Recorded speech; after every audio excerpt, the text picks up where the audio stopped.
கலசாக பூஜை செய்து இது மாதிரி எல்லாம் அதுக்கு பாவனை செய்து அதுக்கு உண்டான பூஜை எல்லாம் செய்து அந்த அருள் கலசத்தை கொண்டு வந்து கலாகர்ஷணம் செய்தார். கலாகர்ஷணம்னா கலையை எடுக்கக்கூடியதுன்னு அர்த்தம். நம்ம பாலஸ்தாபன தெய்வமாக இருந்த அந்த பாலஸ்தாபன கோயிலில் இருந்த சக்தி எல்லாம் கலசங்களிலே கொண்டு வந்து ஸ்தாபிதம் செய்து இப்பொழுது அந்த யாகசாலையிலே இருக்கக்கூடிய பஞ்சாசன ஆச்சாரிய பெருமக்கள் எல்லாம் யாக குண்டத்திற்கு வரும்படி கேட்டுக்கொள்ளப்படுகிறார்கள். பஞ்சாசன வேதிகைன்னு சொல்லுவாங்க. இந்த இறைவனுக்கு 5 ஆசனங்கள் பார்த்தீங்கன்னா தெரியும். 5 விதமான பொருள் இருக்கும். கீழே வந்து ஆமை இருக்கும், அதுக்கு மேலே பாம்பு இருக்கும், அதுக்கு அடுத்து மேலே சிங்கம் இருக்கும், அதுக்கு மேலே முனிவர்கள்லாம் இருப்பாங்க. கொஞ்சம் எளிமையாக இருக்குது.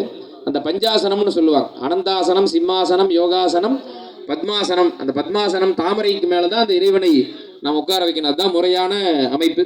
அந்த பத்மாசன பஞ்சாசன வேதிகையிலே விநாயகர், செல்வ விநாயகர், மாகாளி அம்பிகை மற்றும் மகாமாரி அம்பிகை அந்த இடத்துல ஸ்தாபனம் செய்து 5 குண்டங்கள் அமைச்சிருக்கு.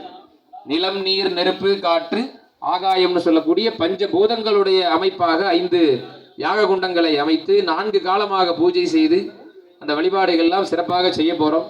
இந்த பேசிகிட்டே இருந்து நிறையா பேசலாம். போருங்க சாமி நேரமாச்சு அப்படின்னு சொல்கிற அளவுக்கு முன்னாடி அந்த பூஜைகள்லாம் நம்ம இந்த பஞ்சாக்னி பூஜைகள் மற்றும் இதர வழிபாடுகளை எல்லாம் செய்து இன்னொரு 1.5 மணி நேரம் ஆகும். எல்லாம் கொஞ்சம் முடிந்த வரைக்கும் அமைதியாக இருக்கணும். இதுக்கு பேர் தான் தவம்னு பேர். நம்ம இந்த இனிமேல் போய் தவமெல்லாம் யாரும் இருக்க போகிறதில்லை.